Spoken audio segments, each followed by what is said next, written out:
আমার দিল সাক্ষ্য দিচ্ছে বাংলার জমিনে আলহামদুলিল্লাহ সুম্মা আলহামদুলিল্লাহ মুজিববাদের কফিনে শেষ পেরেক ঠোকা হয়ে গেছে।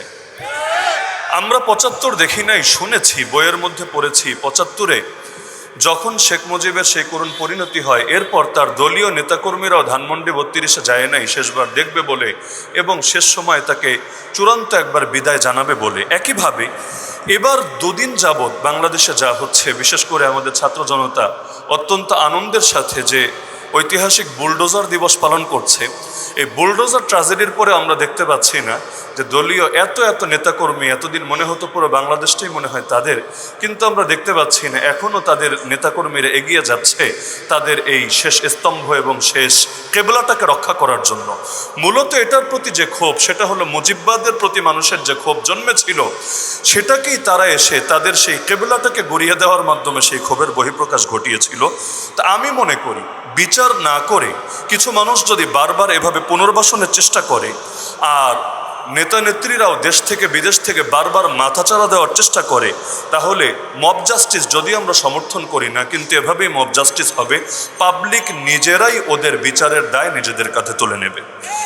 আমরা মনে করি এর দায় জনতার না, এর দায় ছাত্রদের না, এর দায় এই দেশের রাজনৈতিক সংগঠনগুলোর না, বরং এর দায় ভারতে লুকিয়ে থাকা শেখ হাসিনার, এবং এর দায় হলো আওয়ামী লীগ সংগঠনের।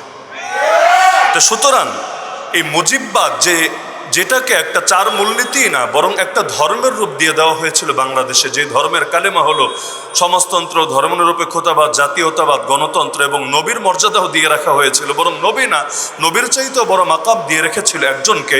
ইনশাআল্লাহ সুম্মা ইনশাআল্লাহ আমার দিল সাক্ষ্য দিচ্ছে পাবলিকের এই ক্ষোভের মাধ্যমে ইনশাআল্লাহ তাদের কফিনে শেষ পেরেক ঠুকে যাচ্ছে। গতকাল থেকে আমার সূরাতুল হাসরের শুরুর দিকের একটা আয়াত বারবার মনে পড়ছে, সেই আয়াতের সাথে আমি বর্তমান সময়ের খুব ভালো প্রাসঙ্গিকতা খুঁজে পাচ্ছি।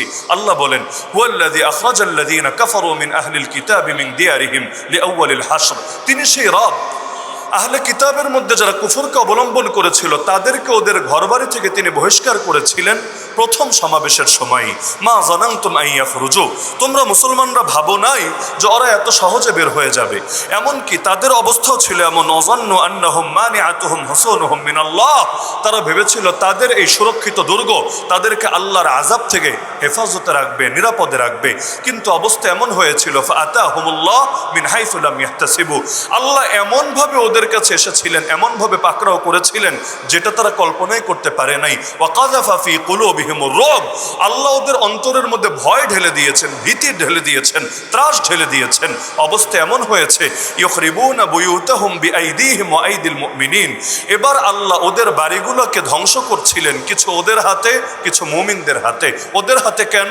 এই ভয়ে যে আমি যদি নিজেই শেষ না করে যাই জনগণ লুটে পুটে খাবে। আর মুমিনদের হাতে কেন? মুমিনদের ভেতরে ক্ষোভ পুঞ্জীভূত হয়ে থাকার কারণে। আল্লাহ তাআলা বলেন, ফাতাবিরু ইয়া উলিল আবসার, হে চক্ষুষ্মানরা, সুতরাং তোমরা এই পরিণতি থেকে শিক্ষা গ্রহণ করো। আমরাও আমাদের ওই ভাইদের থেকে প্রত্যাশা করব আপনারাও শিক্ষা গ্রহণ করেন। সময় আছে এখন, আগামী দিনগুলোকে পরিবর্তন করার চেষ্টা করেন, এখনো সময় আছে।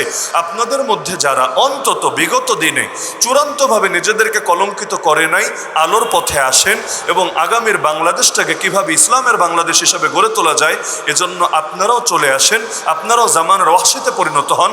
আমরা আপনাদেরকে আহলান সাহলান ওয়েলকাম জানানোর জন্য রেডি আছি।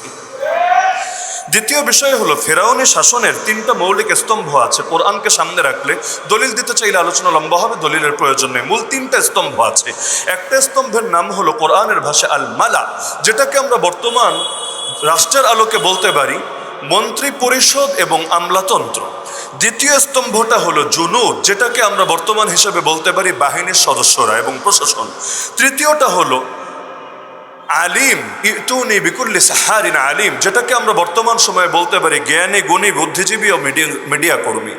এই যে 3টা জিনিসকে কেন্দ্র করে ফেরাউন তার শাসন পরিচালনা করেছিল। 1 নম্বরে আমলাতন্ত্র এবং মন্ত্রী পরিষদ, যারা তাকে ফুসলিয়ে দিয়েছিল, যেমন কোরআনে আছে, আতাদারু মুসা ওয়া কওমা, আরে আপনি কি মুসা আর তার সম্প্রদায়কে ছেড়ে দেবেন, লিউফসিদু ফিল আরদ, যাতে করে তারা পৃথিবীতে নৈরাজ্য ছড়ায়, সন্ত্রাস ছড়ায়, জঙ্গিবাদ ছড়ায়। তাহলে এখন পর্যন্ত বাংলাদেশে আমরা দেখতে পাচ্ছি এই ফেরাউনি শাসন শাসনের মতো নব্য ফেরাউনে যে শাসন গড়ে উঠেছিল, এর তিনটা স্তম্ভের সংস্কার করা হয় নাই। কিছু তো পালিয়েছে, যারা পালিয়েছে পালিয়েছে, কিন্তু আমলাতন্ত্র তো আগেরটাই বাকি আছে। বাহিনীর মধ্যে বিগত দিনগুলোতে ডিজিএফআই যে গুমগুলো করেছে, আয়না ঘরগুলোতে লোকদেরকে নিয়ে ভরেছে, এখনো পর্যন্ত সেই পাপে পাপিষ্ঠ যারা, ওদের অনেকে নিয়ে চাকরিতে বহাল আছে। এমনকি যেই র্যাব মানবতা বিরোধী অপরাধ করেছে, আমরা দেখতে পাচ্ছি শুধুমাত্র ইউনিফর্ম পাল্টিয়ে জনগণের করের টাকা নিয়ে, আমার আপনার রক্তকে ঘামে পরিণত করা টাকাগুলোকে নিয়ে তারা শুধুমাত্র ইউনিফর্ম পরিবর্তনের মধ্যে খানতে দিচ্ছে। অথচ আমি মনে করি যদি বাহিনী বিলুপ্ত নাও করে, দুইটা কাজ অবশ্যই করা দরকার ছিল। এক নম্বরে তাদের মধ্যে সুনির্দিষ্টভাবে যাদের ব্যাপারে অপরাধ প্রমাণিত, এদেরকেও বিচারের আওতায় এনে যথাযোগ্য বিচার করা দরকার ছিল। আর বাকি যারা সুনির্দিষ্টভাবে বড় অপরাধে জড়িত না, ওদেরকেও মানসিকভাবে তারবিয়াত করার জন্য, ওদেরকেও মানসিকভাবে অন্ধকার থেকে আলোর পথে বের করে আনার জন্য কাউন্সিলিংয়ের দরকার ছিল। এজন্য শরিয়া বিশেষজ্ঞ যারা, তাদেরকে নিয়োগ দিয়ে তাদের মাধ্যমে ওদেরকে কাউন্সিলিং করানো দরকার ছিল। আমি এখনো মনে করি বাইরে দিয়ে ফিটফাট করা শুধু চেষ্টা করবেন না, যদি ভেতরে সদরঘাট থাকে বাইরের ফিটফাটে লাভ হবে না। সুতরাং ইউনিফর্ম আগেরটা থাকলো নাকি পরেরটা, এটা মুখ্য না, কিন্তু ভেতরটাকে পরিবর্তনের চেষ্টা চালান। না হলে জাতি যখন একবার জেগেছে, আগামী দিনেও তারা কোনো অন্যায়কে কিছুতেই প্রশ্রয় দেবে না। তবে ফেরাউনি শাসনের আরেকটা মূলনীতি আছে। স্তম্ভ তো তিনটা বললাম, মূলনীতি হলো আল্লাহ বলেন ইন্না ফিরাউন আলা ফিল আরদ ওয়াজআলা আহলাহা শিয়া। ফেরাউন পৃথিবীতে ঔদ্ধত্য দেখিয়েছে এবং পৃথিবীর মানুষগুলোকে, মানে তার রাষ্ট্রের মানুষগুলোকে বহু ভাগে বিচ্ছিন্ন করে রেখেছে। তাহলে আমরা যারা এই বাংলাদেশের মধ্যে ফ্যাসিবাদ বিরোধী মানসিকতা রাখি, ফেরাউনি শাসনের এই মূলনীতিটা আমাদের মাথায় রাখা দরকার। ওরা বারবার বারবার আমাদেরকে বিচ্ছিন্ন করার চেষ্টা করবে, বিক্ষিপ্ত করার চেষ্টা করবে, ঐক্যে ফাটল ধরানোর চেষ্টা করবে। আমি খেলাফত মজলিসকে বিশেষভাবে ধন্যবাদ জানাবো এই কারণে, আলহামদুলিল্লাহ, তারা এই আন্দোলনের পর থেকে এখনো পর্যন্ত জাতীয় ঐক্য ধরে রাখার জন্য নিয়মিতভাবে চেষ্টা চালাচ্ছে এবং সকল দলের সাথে নিয়মিতভাবে তারা বৈঠক চালিয়ে যাচ্ছে। তো জোট, নির্বাচনী জোট কার সাথে হলো কি হলো না সেটা মুখ্য না, কিন্তু এর চাইতে বড় বিষয় হলো ফ্যাসিবাদ বিরোধী সকল শক্তিকে ঐক্যবদ্ধ রাখতে হবে। যদি থাকে, ইনশাআল্লাহ আগামী দিনেও যদি ফ্যাসিবাদীরা মাথাচাড়া দিতে চায়, ওদের মাথা জনগণই কেটে দেবে ইনশাআল্লাহ। সর্বশেষ বিষয় হলো রাজনীতি মানে হলো রাজ্য পরিচালনার নীতি। এখন রাজনীতির হালত হয়ে গেছে এমন, এখানে যেন শেষ কথা বলতে কোনো কথা নাই, আদর্শটাও মুখ্য বিষয় না। এই বস্তুবাদী রাজনীতি এসে, সেকুলার রাজনীতি এসে মানুষের কাছে আদর্শটাকে সস্তা বানিয়েছে আর ক্ষমতায় যাওয়াটা কি মুখ্য বানিয়েছে। আল্লাহর রসুলের জীবনী যাদের সামনে আছে, আমি শুধু একটা প্রশ্ন রাখবো, আল্লাহর রসুলের কাছে কি মক্কায় ক্ষমতা আসে নাই? মক্কায় তার দুয়ারে, তার কদমের সামনে ক্ষমতা এসে লুটিয়ে পড়েছিল, চাইলেই গ্রহণ করতে পারতেন, কিন্তু গ্রহণ করেন নাই। মদিনায় যাওয়ার পর তো ঠিকই গ্রহণ করলেন, মক্কায় বাধা ছিল কোথায়? আমি আমার ক্ষুদ্র জ্ঞানে এটাই বুঝি, মক্কায় ক্ষমতা নিতে চাইলে আদর্শ বিকিয়ে দিতে হতো, নিজের আদর্শকে বাদ দিয়ে ক্ষমতায় যেতে হতো। অপরদিকে মদিনায় যখন গিয়েছেন, আদর্শের সঙ্গে গিয়েছেন এবং আদর্শকে বিজয়ী করেছেন।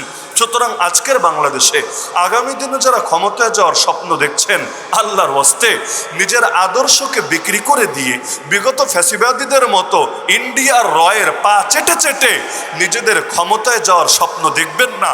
আপনাদের সেই স্বপ্ন পাবলিক দুঃস্বপ্নে পরিণত করে ছাড়বে। মানুষ এখন সচেতন, জাতি যখন একবার রক্ত দেওয়া শিখেই গেছে, সুতরাং এই জাতিকে থামিয়ে রাখার সাধ্য আর কারো নাই। ইনশাআল্লাহ এক এক নাম ধরে, এক এক রূপ ধরে তারা জাগবে, বারবার জাগবে, কোনো দালালদের ঠাঁই হবে না। আগামীর বাংলাদেশের রাজনীতি আদর্শ ভিত্তিক রাজনীতি হবে, এমন এক রাজনীতি হবে যে আদর্শের বরকতে আগামীর বাংলাদেশ এক সোনার বাংলাদেশে পরিণত হবে। আমরা সেই স্বপ্নই দেখছি। এবং একদম শেষ কথা, সেটা হলো সংস্কারের নামে বারবার কালক্ষেপণের যে চেষ্টা চালানো হচ্ছে, আমি একটা বিষয় বলতে চাই, মৌলিক সংস্কার অবশ্যই দরকার আছে, তবে আল্লাহর ওয়াস্তে কথাটা মাথায় রাখবেন, অন্ধকার দিয়ে অন্ধকারে সংস্কার হয় না, আলো জ্বালিয়ে অন্ধকার দূর করতে হয়, এটার নামে সংস্কার। সুতরাং সংস্কার শব্দ তো বড় মজার, বড় মধুর, কিন্তু বিগত দিনে উন্নয়ন উন্নয়ন, মুক্তিযুদ্ধের চেতনা, এইরকম সুন্দর সুন্দর কথা বলে যেভাবে পুরো দেশটাকে অন্ধকারে ভরে দিয়েছে, আপনারা সংস্কার সংস্কার বলে ধর্মনিরপেক্ষতাবাদ দূর করে বহুত্ববাদ, এক শিরিক দূর করে এর চাইতে আরো বড় শিরিক, নাউজুবিল্লাহ, এই পথে আপনারা হাঁটবেন না। যদি সংস্কার করতে ইচ্ছা হয়, আলো জ্বালান, যতটুকু পারেন আলো জ্বালান, পাবলিক আপনাদেরকে সমর্থন দেবে, জনগণের হৃদয়ে রাজ্যে আপনাদের নামগুলো স্বর্ণাক্ষরে লেখা থাকবে। কিন্তু যদি এক অন্ধকার দিয়ে আরেক অন্ধকারকে দূর করতে চান, জাতি আবারও জাগবে, বিগতদের সাথে যা করেছে প্রয়োজনে আপনাদের সাথেও তা করবে, কিন্তু কোনো অন্যায়ের সামনে মাথা নত করবে না ইনশাআল্লাহ। আমি আবারও খেলাফত মজলিস মানিকগঞ্জ পৌরশাখা এবং পুরো মানিকগঞ্জ জেলার জন্য আমি অগ্রিম কল্যাণ কামনা এবং শুভকামনা রাখছি। এবং আমি স্বপ্ন দেখছি আগামী দিনে দেয়ালঘড়ি মার্কারি বিজয় হবে ইনশাআল্লাহ।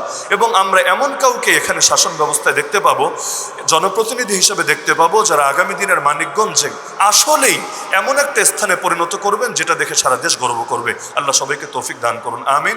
ওয়া আখিরু দাওয়ানা আনিল হামদুলিল্লাহি রাব্বিল আলামিন।